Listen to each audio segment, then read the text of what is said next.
मूल्यांकन को लेकर विभिन्न आयोगों की रिपोर्ट। यहां से प्रश्न आता है आपके अक्सर। अब की बार तो क्या है कि आपके जो रीट भर्ती परीक्षा में पेपर बनाने वाला जो गया था, सतत और व्यापक मूल्यांकन में उनको मैटर मिला नहीं कहीं बहुत ज्यादा। तो इतने आसान और इतने नॉर्मल क्वेश्चंस बना रखे हैं और आयोग के भी इतने आसान। अब जैसे उनको ऑप्शन बनाना है, ऑप्शन में क्या बना रखा है आपके, एक अभी मैं प्रश्न देख के आ रहा था, सीसी का प्रश्न पूछ रहा है और उसमें ये ऑप्शन दे रहा है कि सीसी की 1986 राष्ट्रीय शिक्षा नीति 1986 में सीसी की कौन सी सिफारिश नहीं की गई है।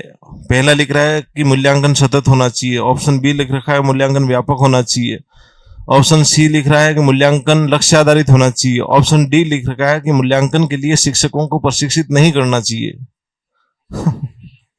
अब ये सिफारिश कोई कैसे कर सकता है? कर सकता है क्या? ऐसे प्रश्न भी आते हैं। प्रश्नों को आप बिना पढ़े भी ठीक कर सकते हो। विभिन्न आयोगों की रिपोर्ट्स में हम लेते हैं सबसे पहले,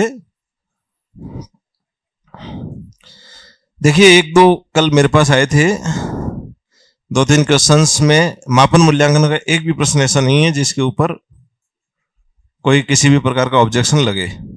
अभी तक जो मेरे पास ऑब्जेक्शन मैंने लेके आए थे उनको मैंने देख लिया। एक तो ये था कि किस शिक्षा मनोविज्ञान में सबसे कम प्रयुक्त कौन सा होता है, तो आनुपातिक होता है सबसे कम। सिंपल सी बात है, क्योंकि वो भौतिक राशियों के मापन में होता है। वैज्ञानिक है तो शिक्षा मनोविज्ञान में हम कम काम में लेंगे। एक कोई उपलब्धि परीक्षण के चरण की बात करके आया, तो चरण तो वो स्पष्ट है, वो परीक्षण का पुनरीक्षण तो होगा ही होगा। बोले हम पढ़ेंगे, हम बता देंगे आपको वहां कैसे होगा। 3-4 क्वेश्चंस लेके आए थे, उन सभी में एक प्रश्न जरूर बोनस दिया गया, वो गलत दे दिया गया है, वो नहीं देना चाहिए था। लेकिन ठीक है, बोनस है तो सबको ही फायदा हो रहा है, अच्छी बात है, इसमें कोई वो तो बात है नहीं। नंबर मिलेंगे ना बोनस का एक, या फिर उसमें से कट करके वैसे नंबर आते हैं, सीधा 1 नंबर मिलेगा ना, हाँ तो ठीक है, किसी भाई को फायदा हो गया हमारे। और कोई ऐसा क्वेश्चन अभी तक मेरे पास आया नहीं है। आपको यदि लगे ऐसा कोई प्रश्न है और गाड़ी अटक रही है 82-81 के आसपास, तो मुझसे एक बार पूछ लेना कि उसमें यदि ऐसा कुछ होगा, ऑथेंटिक सोर्स वगैरह यदि लगेंगे, आंसर चेंज होने लायक कोई प्रश्न होगा तो हम कोशिश कर लेंगे। कितने दिन दे रखे हैं इसमें? 25 है क्या? ठीक है। सबसे पहली बात करेंगे हम मुदालियर आयोग, माध्यमिक शिक्षा आयोग 1952 से 53। आपके विभिन्न प्रकार के आयोग हैं और इसमें आप जरूर इसको खुला रख सकते हैं, अंडरलाइन करते रहना जहां जहां मैं बोल रहा हूं। चीजें हो सकता है कहीं कहीं ज्यादा होगी। माध्यमिक शिक्षा आयोग या मुदालियर आयोग 1952-53, इन्होंने क्या सिफारिश की थी? मैंने आपको बताया था जब हम आंतरिक और बाह्य मूल्यांकन पढ़ रहे थे कि सभी आयोगों ने एक सिफारिश, 2 सिफारिश सभी आयोगों की कॉमन है। नंबर 1, बाह्य परीक्षाओं को कम किया जाए, आंतरिक मूल्यांकन को बढ़ाया जाए। दूसरी सिफारिश ये थी कि अंकीय प्रणाली की जगह ग्रेड प्रणाली को अपनाया जाए। ये दोनों की दोनों सिफारिश शुरुआत में मुदालियर आयोग ने कर दी थी। आपसे प्रश्न ऐसे भी पूछा जा सकता है, सबसे पहले ग्रेड प्रणाली अपनाने की बात किस आयोग ने कही थी? मुदालियर। 1952-53 में इन्होंने कह दिया था कि ग्रेड प्रणाली अपना लो। अभी तक अपनाने में हिचकिच, अब अपनाइए जाके हमने, ठीक है। पिछले 8-10-15 साल हुए, 7-8 साल हुए होंगे मुश्किल से। तो ग्रेड प्रणाली को अपनाने की बात इन्होंने कही और इन्होंने कहा कि बाह्य परीक्षाओं को कम किया जाए, आंतरिक जांचों को बढ़ाया जाए, आंतरिक जांचों को बढ़ाया जाए। एक बात इन्होंने और कही क्या कि ग्रेड प्रणाली ABCD 5 प्रकार की ग्रेड की बात इन्होंने कही है, ग्रेड प्रणाली अपनाई जाए। इसके अलावा इन्होंने एक बात और कही, इन्होंने कहा कि निबंधात्मक प्रश्नों की संख्या कम की जाए, निबंधात्मक प्रश्नों की संख्या कम की जाए, प्रश्न पत्र को कैसा बनाया जाए? वस्तुपरक बनाया जाए। अब ये बातें क्यों बोल रहे हैं ये लोग?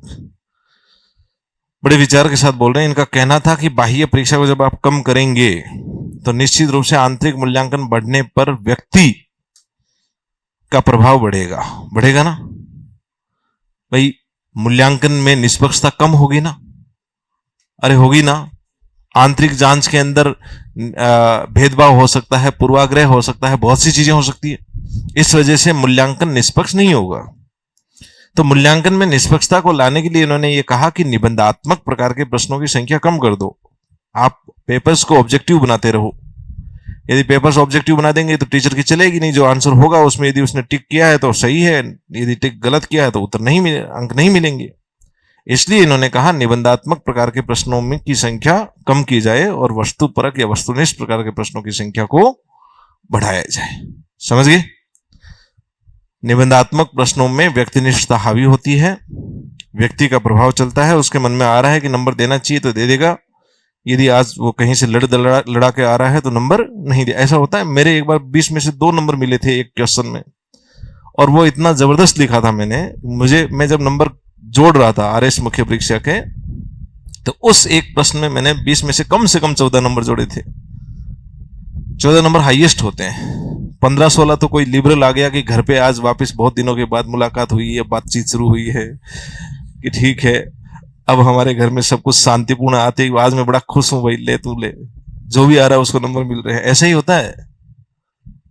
कभी कभी बड़ा दुखी होकर आता है, हर जगह से मार पड़ी है उसके, तो वो ले 2 नंबर 4 नंबर। तो मेरा पेपर उसी के किसी के धक्के चढ़ गया था। उसमें प्रश्न पूछा था कृषि जलवायु प्रदेश राजस्थान में कितने हैं, किसी एक कृषि जलवायु प्रदेश का वर्णन कीजिए। वो अब तो याद नहीं रहे, 10 के आसपास होते होंगे शायद आपके। वो कृषि जलवायु प्रदेश, मैंने सुंदर सा चित्र बनाया, सारे प्रदेश लिखे बहुत जबरदस्त तरीके से, उनके नाम लिखे और एक का गजब का वर्णन किया। 20 नंबर का क्वेश्चन हुआ करता था। तो इतना अच्छा करने के बाद हर कोई एक्सपेक्ट करेगा, और मैं उसको करके गया था। मुझे लग रहा था ये प्रश्न आएगा। आपको जैसे होता है ना कि हाँ ये प्रश्न आ सकता है, मुख्य परीक्षा में ऐसा होता है 50% आप प्रेडिक्ट कर सकते हो कि ऐसे ऐसे प्रश्न आएंगे। यदि उनको आप पहले से तैयार करके जाओ तो एग्जाम में बहुत अच्छा कर सकते हो। तो जब कॉपीज निकलवाते हैं वापस, आजकल मिल जाती है आरटीआई से जब कॉपी निकलाई मेरे को मिले थे 2 नंबर।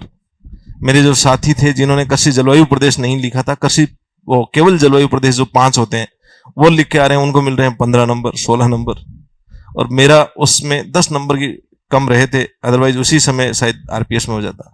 तो ये ऐसा परीक्षण है, निबंधात्मक परीक्षण ऐसा परीक्षण है जहां पे व्यक्ति का प्रभाव बहुत ज्यादा होता है।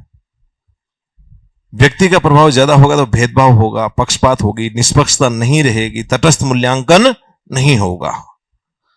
इसलिए यह कहा जाता है कि वस्तुनिष्ठ प्रकार के प्रश्नों की संख्या को बढ़ाया जाए यदि आप आंतरिक जांचों को बढ़ा रहे हैं। ओके, दूसरी बात करते हैं। इन्होंने एक विद्यालय आलेख की भी बात कही थी कि एक विद्यालय आलेख रखना चाहिए। विद्यालय आलेख की बात सबसे पहले किसने कही है? मुदालियर आयोग ने। ओके, फिर आए कोठारी। कोठारी आयोग को शिक्षा आयोग भी बोलते हैं।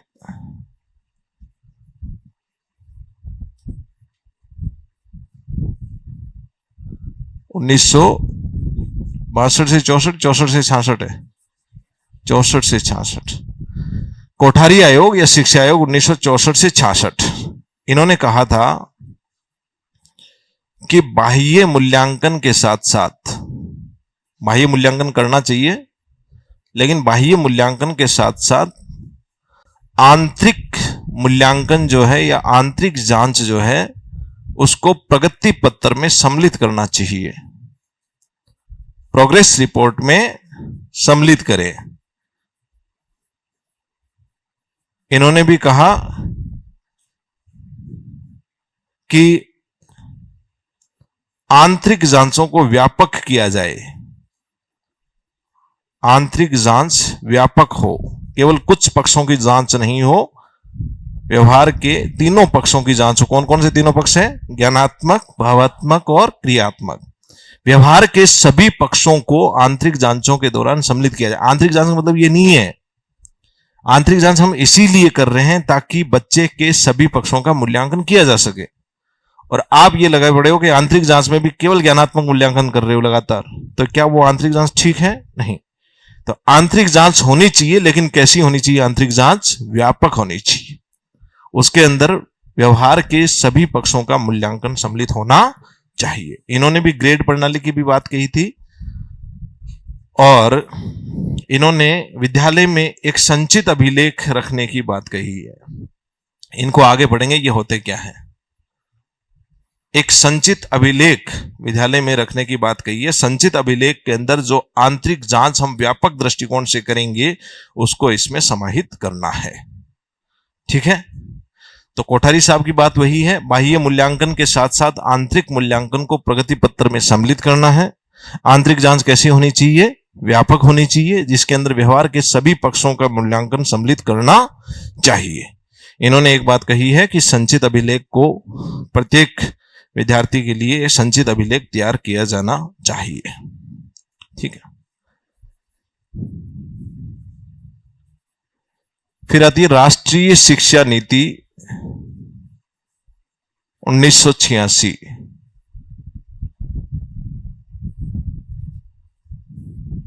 राष्ट्रीय शिक्षा नीति 1986 ने बहुत बड़ी बड़ी सिफारिशें की हैं।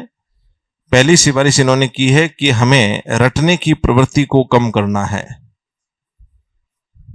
रटने की प्रवृत्ति को कम करना है। रटने की प्रवृत्ति को कम करने के साथ साथ हमें मूल्यांकन में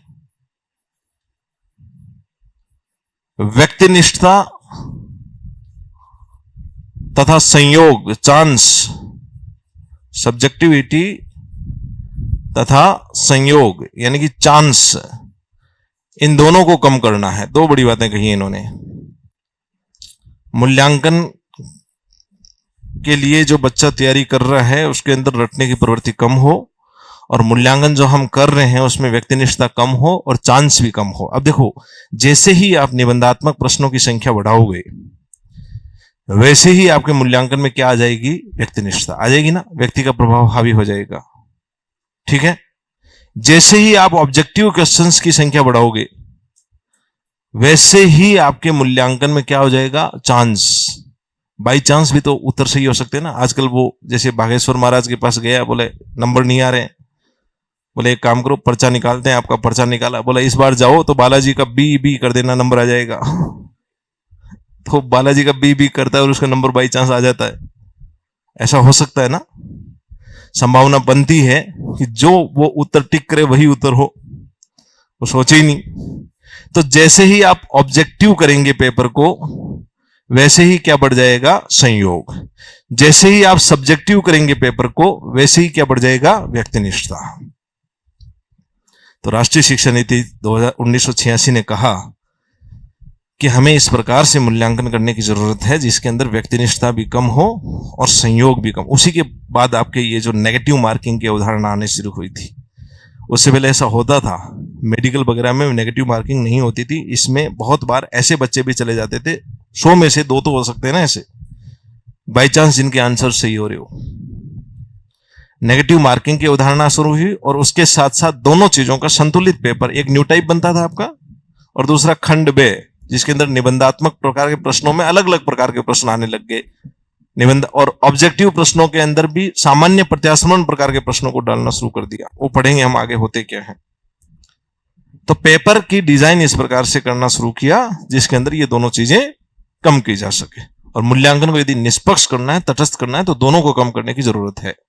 ओके, इन्होंने कहा इस सब को करने के लिए हमें एक ऐसी मूल्यांकन प्रणाली अपनाने की जरूरत है जो व्यक्ति का सतत तथा व्यापक मूल्यांकन कर सके। यानी कि सबसे पहले सतत एवं व्यापक मूल्यांकन CCE पर बल किसने दिया था? राष्ट्रीय शिक्षा नीति 1986। CCE को अपनाने की बात किसने कही है? राष्ट्रीय शिक्षा नीति 1986। इन्होंने कहा कि कंटिन्यूअसली पूरे वर्ष भर बच्चे का मूल्यांकन होता रहना चाहिए। जब कंटिन्यूअस मूल्यांकन होगा, लगातार हम मूल्यांकन उसका करेंगे और अच्छी विधियों से मूल्यांकन करेंगे तो उसकी रटने की प्रवृत्ति कम होगी। उसके साथ साथ उन्होंने कहा कि व्यापक मूल्यांकन होना चाहिए जिसमें शैक्षिक पक्ष के साथ साथ सह शैक्षिक पक्ष का भी मूल्यांकन बच्चे का होना चाहिए। तो व्यापक मूल्यांकन के दो पहलुओं की बात राष्ट्रीय शिक्षा नीति 1986 ने कही है। कौन कौन से? शैक्षिक और सह शैक्षिक। क्लियर है? ओके। इसके बाद में दो रिपोर्ट छोटी छोटी और हैं, उनमें कोई खास नहीं है, वो इन्हीं का रिव्यू रिपोर्ट्स हैं। एक राष्ट्रीय शिक्षा नीति की रिव्यू रिपोर्ट है, एक कार्यबल रिपोर्ट है। उनमें दोनों में ही सतत और व्यापक मूल्यांकन प्रणाली को अपनाने की बात कही गई है। एक शिक्षा बिना बोझ की शिक्षा, प्रोफेसर यशपाल, उनका ये मानना था, प्रोफेसर यशपाल साहब ये कहते थे कि बच्चे के ऊपर शिक्षा का बोझ नहीं होना चाहिए। एक्चुअल में 10वीं क्लास का बच्चा बहुत तनाव महसूस करता है, इतना तनाव महसूस कर रहा है। उस समय बहुत जबरदस्त आत्महत्याएं होने लगी थी, छोटे बच्चों में होने लग गई थी। तो तनाव की वजह से बच्चा जो है वो, अच्छा हमारा भी प्रेशर ज्यादा है, हमारे जो एक्सपेक्टेशंस ज्यादा है, बच्चा उस एक्सपेक्टेशंस पे खरा नहीं उतर रहा है, चारों तरफ का माहौल ऐसा बन रहा है। ये है ना, आप यही तो करते हो कि सर दिक्कत इस बात की है, हम इस बात से परेशान नहीं हो रहे हैं कि सिलेक्शन नहीं हो रहा है, हम इस बात से परेशान नहीं हो रहे हैं कि हमारे पड़ोसी और हमारे आसपास के लोग ये कह रहे हैं कि तुम्हारा सिलेक्शन नहीं हो रहा है। अरे मुझे भी पता नहीं हो रहा है, तुम क्यों कह रहे हो? वो बोझ डाल रहे हैं हम पर। यही हमारे 10th क्लास के हालात हो गए थे। 10वीं क्लास में बच्चे कितने नंबर हैं, सब ये पूछते थे 10वीं क्लास में बच्चे कितने नंबर हैं। तो बच्चे के ऊपर बोझ आ गया, परीक्षा का दबाव आ गया। उसके लिए वहां पे उस समय एक समिति बनी थी और उन्होंने बिना बोझ की शिक्षा के बारे में बहुत सी रिपोर्ट्स दी थी। उसी के बाद वर्ष 2005 में राष्ट्रीय पाठ्यचर्या रूपरेखा 2005 आया था, और जिसके अध्यक्ष कौन थे? प्रोफेसर यशपाल, वही यशपाल जिन्होंने रिसर्च की थी और जिन्होंने ये कहा कि किसी सूरत में बच्चे के ऊपर बोझ नहीं देना चाहिए, बिना बोझ की शिक्षा होनी चाहिए। तो यशपाल साहब ने इस एनसीएफ 2005 में जो मूल्यांकन के लिए सिफारिशें की है वो लगभग वैसी होगी जिसमें बच्चे पर बोझ नहीं हो। ठीक है? तो इसमें इन्होंने क्या क्या सिफारिश की है? सबसे पहली सिफारिश इन्होंने की है कि मूल्यांकन की लचीली तथा अपनाई जाने योग्य, लचीली तथा अपनाई जाने योग्य सतत व व्यापक मूल्यांकन प्रणाली अपनाना चाहिए। व व्यापक मूल्यांकन प्रणाली को अपनाना चाहिए। इन्होंने कहा कि ठीक बात है, सतत और व्यापक मूल्यांकन प्रणाली अपना लीजिएगा, बट वो ऐसी होनी चाहिए जो लचीली हो और जो अपनाई जाने योग्य हो। कारण क्या है? सीसी का सबसे बड़ा दोष ये है कि सीसी को लागू करने के लिए सीसी में बहुत सी ऐसी चीजें हैं जिसके अंदर कंटिन्यूअस पूरे वर्ष भर बच्चे का मूल्यांकन होना चाहिए, अलग अलग उपकरणों के माध्यम से बच्चे का मूल्यांकन होना चाहिए। उसके लिए बहुत से रिकॉर्ड संधारित करने पड़ते हैं, जिसमें संचित अभिलेख भी है, पोर्टफोलियो भी है, बहुत रिकॉर्ड है। अब इन सबको करने के लिए आपका जो शिक्षक है, पहली बात वो प्रशिक्षित नहीं है, उसको पता ही नहीं है कि ये होना क्या चाहिए, उसको पता ही नहीं है कि पोर्टफोलियो है क्या। नंबर 2, शिक्षक के ऊपर दूसरा दबाव बहुत है, इधर उधर के काम बहुत कर रहा है। इस वजह से वो शिक्षण कार्य उसका सही से नहीं हो पा रहा है, तो वो मूल्यांकन कार्य कैसे ढंग से कर पाएगा? इतना जो खतरनाक तरीके का मूल्यांकन आपने दिया है उसको। इसी वजह से हमारे राजस्थान में सीसी लागू है, बात करेंगे उस पर। कंटिन्यूअसली ये सभी शिक्षक ये चाहते हैं, कक्षा 1 से 5 विशेष रूप से, कि सीसी को हटा दिया जाए। जैसे यदि सीसी को हटा देगी सरकार, तो जिस प्रकार से ये ओपीएस को लागू करने के लिए डीजे बजे थे, वैसे डीजे बजेंगे। और केंद्र सरकार ने, सीबीएसई ने तो सीसी को चुपचाप पीछे के रास्ते से हटा भी दिया है। सीबीएसई ने सीसी हटा दिया है, अभी सीबीएसई में सीसी लागू नहीं है, वो हम बात करेंगे सीसी में कैसे। एनसीएफ 2005 ने कहा आप सब जगह सीसी कर रहे हैं, लेकिन सीसी में बहुत दिक्कतें हैं, बहुत समस्याएं हैं, इसलिए सीसी को लागू करो, ठीक बात है, लेकिन कैसी होनी चाहिए? लचीली तथा अपनाई जाने योग्य प्रणाली होनी चाहिए, जिसको हमारी शिक्षा प्रणाली अपना सके, हमारा शैक्षिक ढांचा जो है उसको अपना सके। ऐसी सीसी हमें लागू करने की जरूरत है। ठीक है? अब इन्होंने कहा जो मूल्यांकन हम करेंगे, उस मूल्यांकन में इन्होंने अलग अलग कक्षा के लिए बात की है। कक्षा 1 व 2, कक्षा 1 और 2 के लिए इन्होंने कहा किसी भी सूरत में मौखिक परीक्षा नहीं होनी चाहिए, किसी भी सूरत में लिखित परीक्षा नहीं होनी चाहिए। मौखिक और लिखित परीक्षा किसी सूरत में नहीं होनी चाहिए क्लास 1 और 2 के बच्चों के लिए। ठीक है। इन्होंने कहा कि कक्षा 1 और 2 में शिक्षण जो है वो कैसा हो, गतिविधि आधारित हो, एक्टिविटी बेस्ड लर्निंग हो, एबीएल हो। और गतिविधि आधारित शिक्षण के लिए हमें जो मूल्यांकन करना है उसके अंदर सिर्फ बच्चों की गतिविधियों का अवलोकन करते हुए करना है। क्या करना है? गतिविधियों का अवलोकन या प्रेक्षण, ऑब्जर्वेशन। ठीक है। प्रश्न कैसे बनेगा आपके? एनसीएफ 2005 के अनुसार कक्षा 1 और 2 में मूल्यांकन होना चाहिए लिखित परीक्षा द्वारा, मौखिक परीक्षा द्वारा, केवल प्रेक्षण द्वारा, उपरोक्त सभी के द्वारा। तो आंसर क्या होगा? केवल प्रेक्षण द्वारा। एनसीएफ 2005 ने कहा है कि किसी सूरत में लिखित और मौखिक परीक्षा कक्षा 1 और 2 के बच्चों के लिए नहीं हो। और शिक्षण जो है उसके अंदर व्याख्यान शिक्षण नहीं हो कि शिक्षक सामने आए, बच्चों को बोले बोलो ए बी, ऐसे नहीं हो। उनके लिए लहर कक्ष बनाए गए हैं वर्तमान में, उनके लिए एबीएल कक्ष बनाए गए हैं वर्तमान, बनाए गए ना। अभी आप बीएड करके आए, 1 से 8 की स्कूल्स में गए होंगे ना सरकारी में, तो सभी में लहर कक्ष, एबीएल कक्ष वगैरह होंगे। गतिविधि आधारित शिक्षण हो। गतिविधि आधारित शिक्षण के लिए हालांकि होता ये सब यही है, लेकिन होना ये चाहिए, मानक ये है। तो उसके लिए मूल्यांकन कैसा हो? गतिविधियों का अवलोकन करते हुए या प्रेक्षण करते हुए। क्लियर है? इन्होंने यह भी कहा कि मुख्य रूप से यहां पर हमें बच्चे की शारीरिक और स्वास्थ्य संबंधी गतिविधियों का ही मूल्यांकन करना चाहिए, संज्ञानात्मक पर ज्यादा ध्यान देने की जरूरत नहीं है। शारीरिक और स्वास्थ्य संबंधी गतिविधियों का मूल्यांकन करना चाहिए क्लास 1 और 2 के बच्चों में। ओके। दूसरी बात करते हैं क्लास 3 से 8। यस,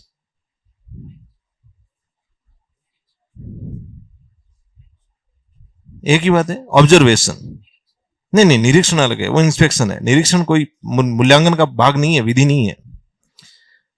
प्रेक्षण या ऑब्जर्वेशन, इंग्लिश शब्द। ऑब्जर्वेशन तो समझते हो ना सभी, अवलोकन। जैसे आपकी गतिविधियों का अवलोकन कर रहे हैं कि कौन क्लास के दौरान नींद ज्यादा ले रहा है, कौन जो है पानी ज्यादा पी रहा है। आपकी अलग अलग गतिविधियों का बार बार जो है बोतल निकाल निकाल के पानी पी रहा है। हर एक गतिविधि का, छोटी छोटी चीजों का ऑब्जर्वेशन में क्लास के दौरान करता रहता हूं। यह ऑब्जर्वेशन है। अवलोकन, प्रेक्षण पढ़ेंगे हम। मूल्यांकन की विभिन्न विधियां हैं, उनके अंदर अलग अलग पोर्टफोलियो, संचित अभिलेख, वो सभी एक साथ पढ़ेंगे। क्लास 3 से 8 के लिए इन्होंने कहा कि अब लिखित परीक्षा भी होनी चाहिए, अब मौखिक परीक्षा भी होनी चाहिए, और उसके साथ साथ क्या होना चाहिए? अवलोकन भी होना चाहिए। तीनों प्रकार के तरीके से मूल्यांकन किया जाना चाहिए। क्लास 3 से 8 में इन्होंने 2 बड़ी बातें कही है। एक, इन्होंने कहा कि कक्षा 5 से स्वयं मूल्यांकन को प्रगति पत्र में सम्मिलित करना चाहिए। प्रोग्रेस रिपोर्ट में कक्षा 5 के बच्चे से पूछो कि बेटा तुम कैसे हो, तुम अपने बारे में लिखो, तुम्हें क्या चीज पसंद है, तुम्हें क्या पसंद नहीं है। बच्चे के बारे में ये पोर्टफोलियो में संधारित किया जाता है। पोर्टफोलियो फाइल होती है, उसको पढ़ेंगे आगे। उसमें बच्चे के बारे में, उसके खुद के बारे में लिखा जाता है, तुम क्या बनना चाहते हो टाइप की बहुत चीजें। तो उसके खुद के बारे में तुम्हारे अंदर ऐसी 4 बातें बताओ जिससे तुम्हारे घर वाले परेशान हैं। तुम्हारे ऐसी 4 बातें बताओ जिनको लेके तुम्हारे घर वाले खुश हैं। तो वो बच्चा लिखता है उसके अंदर की ये चीजें हैं। वो खुद का मूल्यांकन कर रहा है। व्यक्तित्व का मूल्यांकन है और भी चीजों का मूल्यांकन है। सभी चीजों का स्वयं मूल्यांकन को कक्षा 5 से ही प्रगति पत्र में सम्मिलित कर लेना चाहिए। यह बात बोली है एनसीएफ 2005 ने। इन्होंने कहा है कि कक्षा 7 से सत्रीय परीक्षाएं होनी चाहिए। इनका कहने का मतलब यह है कि वर्ष में बड़ी बड़ी परीक्षाओं की जगह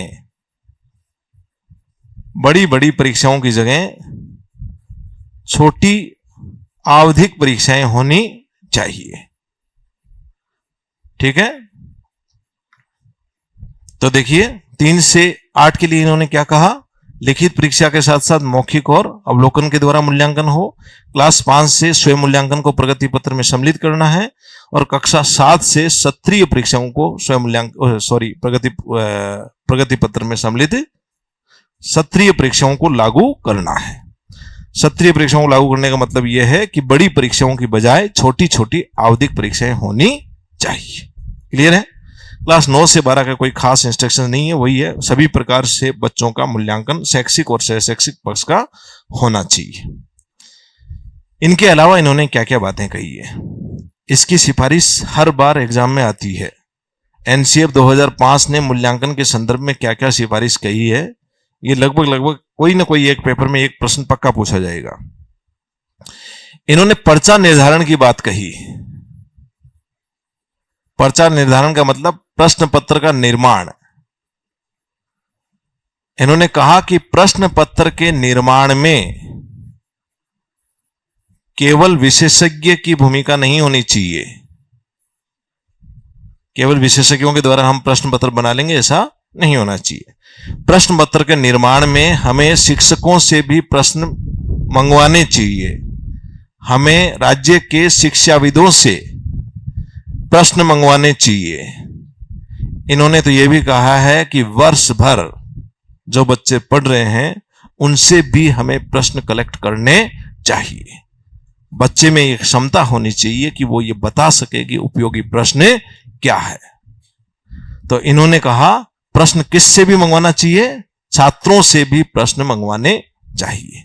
फिर इन सभी प्रश्नों को एक साथ करके इनमें एडिटिंग का कार्य विशेषज्ञ के द्वारा करवा के और फिर प्रश्न पत्र का निर्माण करना चाहिए। तो एनसीएफ 2005 के अनुसार प्रश्न पत्र के निर्माण में किस किस की भूमिका होनी चाहिए? ऑप्शन आएगा आपके ए विशेषज्ञ की, राज्य के शिक्षाविद की, शिक्षकों की, छात्रों की। उपरोक्त सभी की किसकी होगी? उपरोक्त सभी की। ऑप्शन देंगे वहां नीचे केवल एक, 1 2, 1 2 3, 1 2 3 4। तो ध्यान रखना छात्रों की भूमिका की भी बात कही है एनसीएफ 2005 ने। ठीक है, ओके। फिर इन्होंने कहा है कि जो मूल्यांकन होगा उसके अंदर समूह गतिविधियों का मूल्यांकन होना चाहिए, समूह कार्य का मूल्यांकन होना चाहिए। समूह कार्य के मूल्यांकन की सिफारिश भी की थी। सामूहिक कार्य का मूल्यांकन करने की बात इन्होंने क्यों कही, समझो इस बात को। एक बच्चा बड़ा इंटेलिजेंट है और उसके सब जगह अच्छे नंबर आ रहे हैं, तो हो सकता है कि वो एक अच्छा प्रशासक बने, हो सकता है वो आईएएस बने। लेकिन एक अच्छा प्रशासक बनने के लिए जरूरी यह है कि वो अपने टीम के साथियों के साथ मिलकर काम कैसा करे, जरूरी है ना। तो शुरुआत में ही हमें बच्चे में इस प्रकार की भावनाएं विकसित करनी है कि वो टीम वर्क कर सके। एक बच्चा बड़ा इंटेलिजेंट है लेकिन टीम के साथ वो सामंजस्य बिठा ही नहीं पा रहा, तो क्या वो एक अच्छा नेता बन सकता है, अच्छा नेतृत्वकर्ता बन सकता है? अच्छा नेतृत्वकर्ता नहीं बनेगा तो अच्छा प्रशासक नहीं बन सकता। इसलिए हमें बच्चों के समूह कार्य का भी मूल्यांकन करना चाहिए और आवश्यकता अनुसार उन बच्चों के अंदर यदि जरूरत पड़े तो सुधार करने की कोशिश करनी चाहिए। बहुत बच्चे ऐसे होते हैं जो इंटेलिजेंट होते हैं लेकिन समूह कार्य के अंदर अपनी भूमिका को सही से सुनिश्चित नहीं कर पाते। ठीक है, समूह कार्य के मूल्यांकन की बात इन्होंने कही थी। इन्होंने ये कहा कि प्रायोगिक तौर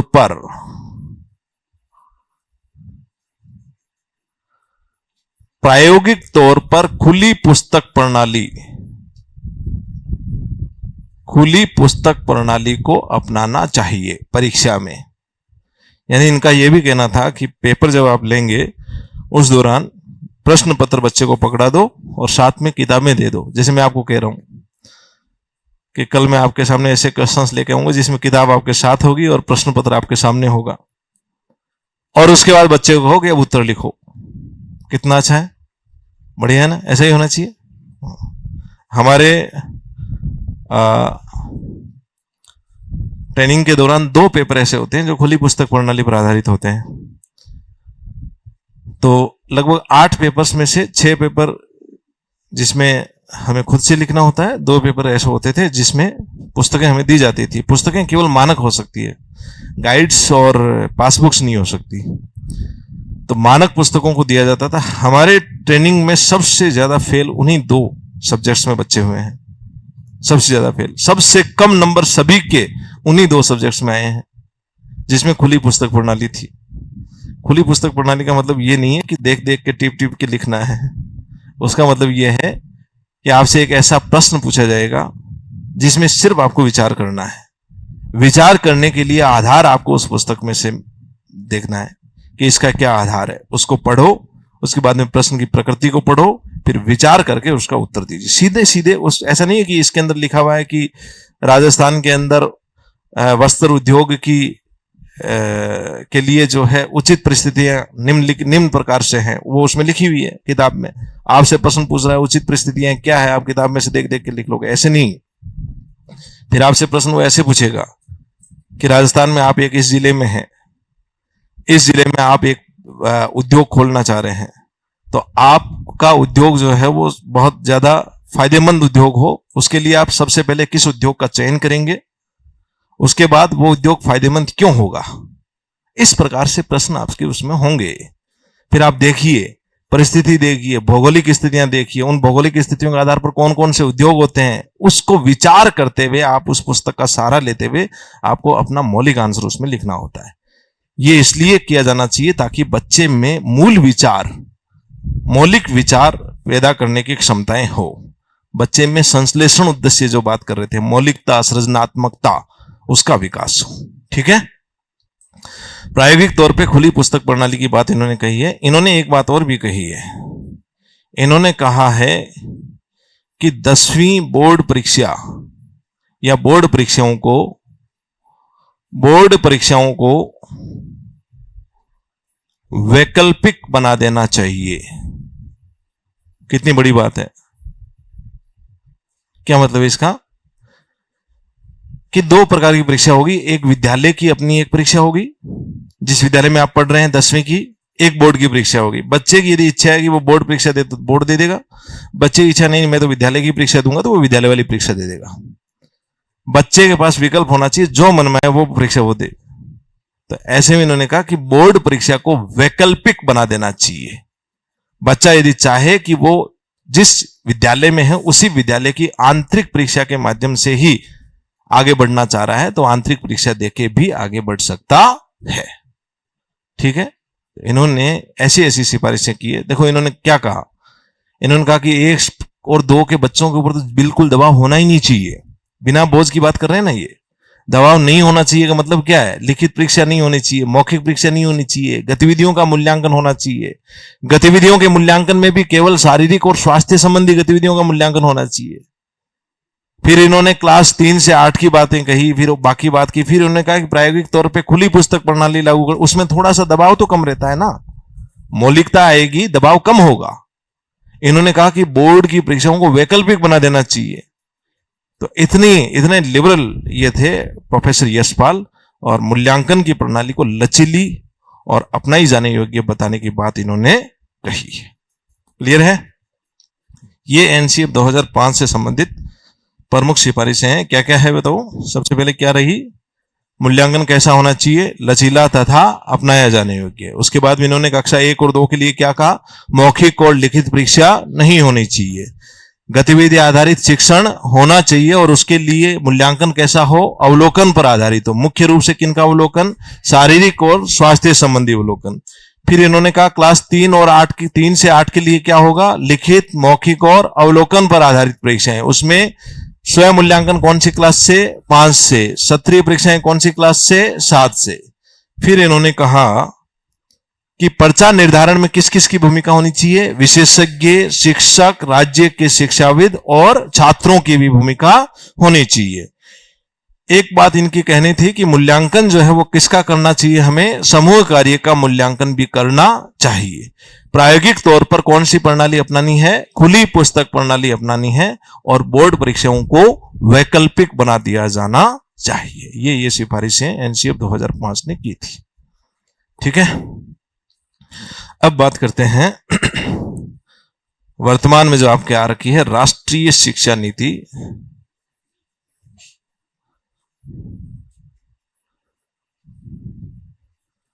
2020।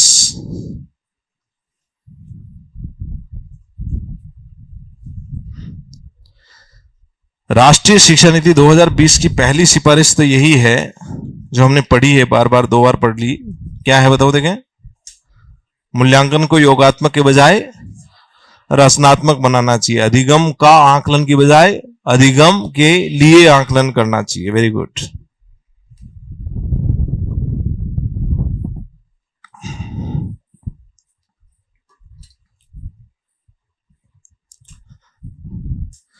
पहली सिफारिश इनकी है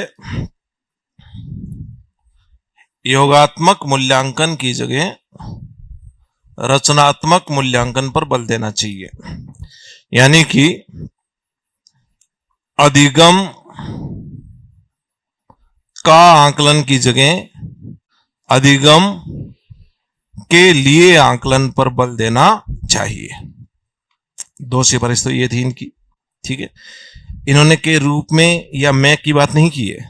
ऑप्शन ऐसे आ सकता है आपके सामने कि राष्ट्रीय शिक्षा नीति 2020 में अधिगम का मूल्यांकन की जगह किस प्रकार के मूल्यांकन की सिफारिश की गई है?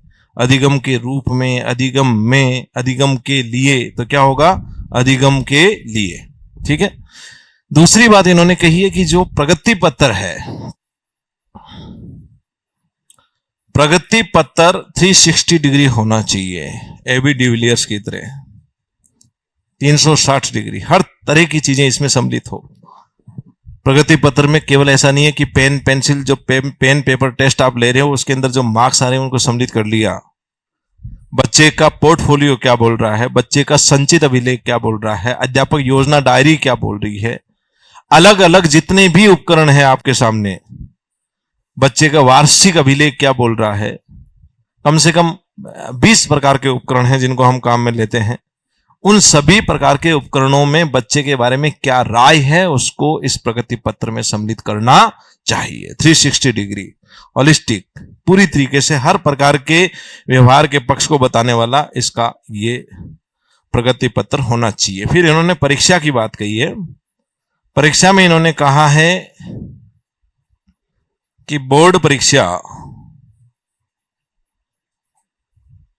जो होगी उसमें बच्चे को एक अवसर दिया जाना चाहिए। एक मुख्य परीक्षा हो, मुख्य परीक्षा के बाद में जरूरत पड़ने पर एक सुधार परीक्षा हो। कैसे? इनका यह मानना है कि एक दिन बच्चे का खराब हो सकता है। 10वीं क्लास में बच्चा पढ़ रहा है, उसका वो दिन या वो 5-7 दिन हो सकता है वो बीमार हो किसी वजह से, और छोटा बच्चा है, तनाव में आ जाएगा वो। तो ऐसे में एक मुख्य परीक्षा जो बोर्ड की हो उसके कुछ समय बाद, महीने 2 महीने बाद एक सुधार परीक्षा और हो। इन दोनों परीक्षाओं में जिस परीक्षा में नंबर ज्यादा आ रखे हैं उसको हम काउंट कर लेंगे। तो ऐसे में बच्चे को अवसर मिलेगा, उसके ऊपर दबाव कम रहेगा। पहली परीक्षा में होता है ना, जैसे मान लो आप लंबी कूद करते हो, एक तो ये होता है कि एक ही चांस है, तो तनाव में रहते हैं हम, उसके अंदर फाउल नहीं हो जाए, ये नहीं हो जाए, वो नहीं हो जाए। एक है कि 3 चांस है, तो पहले चांस में ही जनरली वो है 14 फीट कूद जाता है, और एक चांस वाले में सामान्यतः लंबी कूद में बच्चा रह जाता है।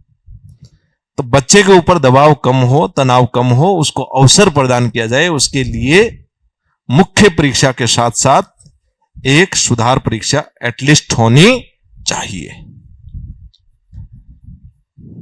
ठीक है। इन्होंने कहा कि स्कूल की परीक्षा होनी चाहिए। स्कूल की परीक्षा की बात किसने कही है? सबसे पहले राष्ट्रीय शिक्षा नीति 2020 ने बोला आप बच्चे की परीक्षा ले रहे हो, लेकिन क्या ये स्कूल बच्चे को पढ़ाने में सक्षम है? हमारी जो राइट टू एजुकेशन एक्ट है वो ये कहता है शिक्षकों का दायित्व है, उसमें शिक्षकों का कर्तव्य है कि वो मिनिमम लेवल ऑफ लर्निंग बच्चे को करवाए। इसीलिए उसमें यह कहा गया है कि बच्चों को फेल नहीं कर सकते आप। फेल इसलिए नहीं कर सकते क्योंकि ये आपका दायित्व है कि बच्चा आपके पास आया है तो उसको एक मिनिमम लेवल ऑफ लर्निंग आपके द्वारा करवाई जानी चाहिए। यह आपका दायित्व है, यह शिक्षक का दायित्व है। तो क्या शिक्षक या वो विद्यालय उस बच्चे को वो लर्निंग आउटकम्स देने में सक्षम है क्या। लर्निंग आउटकम आते हैं आजकल आपके कोई भी उस किताब को देखना है, एनसीईआरटी के शुरुआत में वही लिखे आएंगे कि इस कक्षा के लर्निंग आउटकम्स ये हैं। लर्निंग आउटकम्स का मतलब इतना ज्ञान तो होना ही चाहिए बच्चे को। बच्चा 5वीं क्लास में पढ़ रहा है, गणित पढ़ रहा है, तो उसको जब बेसिक समीकरण के बारे में, बेसिक जो प्लस माइनस गुणा भाग के बारे में बेसिक जानकारी एटलीस्ट होनी चाहिए ना। चलो हम मानते हैं कि बहुत ज्यादा अनुप्रयोग उद्देश्य से संबंधित प्रश्न तो वो नहीं कर सकता, मान लो, वो तो डिपेंड करता है कि बच्चे की रुचि कहाँ है, लेकिन एटलीस्ट इतना नॉलेज होना चाहिए ताकि वो क्लास 6 में जाए तो वो कहीं दिक्कत पैदा नहीं हो उसको। मिनिमम लेवल ऑफ लर्निंग बच्चे में होनी चाहिए। इसके लिए स्कूल जिम्मेदार है और स्कूल की परीक्षा होनी चाहिए। अभी आपके जो ये एनएस वगैरह के जो 2021 का ये कक्षा 3, 5 और 8 के लिए जो परीक्षाएं हो रही है, लर्निंग आउटकम्स में राजस्थान शायद फर्स्ट रैंक भी रहा हुआ है सामाजिक विज्ञान वगैरह में।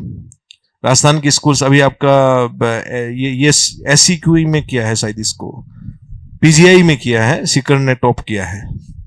सीकर की फर्स्ट रैंक रही है, झुंझुनू की सेकंड रैंक रही है, जयपुर की थर्ड रैंक रही है। तो लर्निंग आउटकम्स में राजस्थान की स्कूल्स काफी आगे है, काफी अच्छी स्कूल्स राजस्थान की पूरे भारत में सबसे अच्छी मानी जाती है। ठीक है, स्कूल की परीक्षा होनी चाहिए, ये बात कही है राष्ट्रीय शिक्षा नीति 2020 ने। और इन्होंने 3 प्रकार की कक्षाओं की परीक्षाओं के बारे में बात की है, क्लास 3, 5 और 8। और एक बहुत बड़ी बात कही है इन्होंने, और सबसे इंपॉर्टेंट प्रश्न है ये, राष्ट्रीय मूल्यांकन केंद्र स्थापित करने की बात कही है। राष्ट्रीय मूल्यांकन केंद्र को नाम क्या दिया गया है? परख। यह प्रश्न आपके पिछली बार रीट में पूछा गया था। ठीक है, राष्ट्रीय शिक्षा नीति 2020 में राष्ट्रीय मूल्यांकन केंद्र, राष्ट्रीय आकलन केंद्र स्थापित करने की बात कही गई है। इस राष्ट्रीय आकलन केंद्र या मूल्यांकन केंद्र को क्या नाम दिया गया है? परख।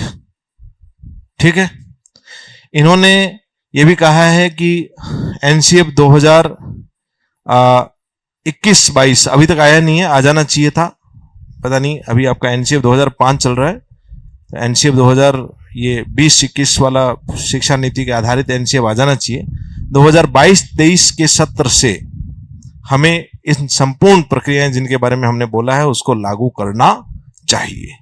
ये लागू करना होगा, ये राज्य की जिम्मेदारी है। शिक्षा जो है वो राज्य का विषय है, ध्यान है ना ये बात आपको। राज्य अपने हिसाब से शिक्षा से संबंधित नीतियां बनाती है, प्रत्येक राज्य अपनी आवश्यकताओं के अनुसार शिक्षा से संबंधित नीतियां बनाती है।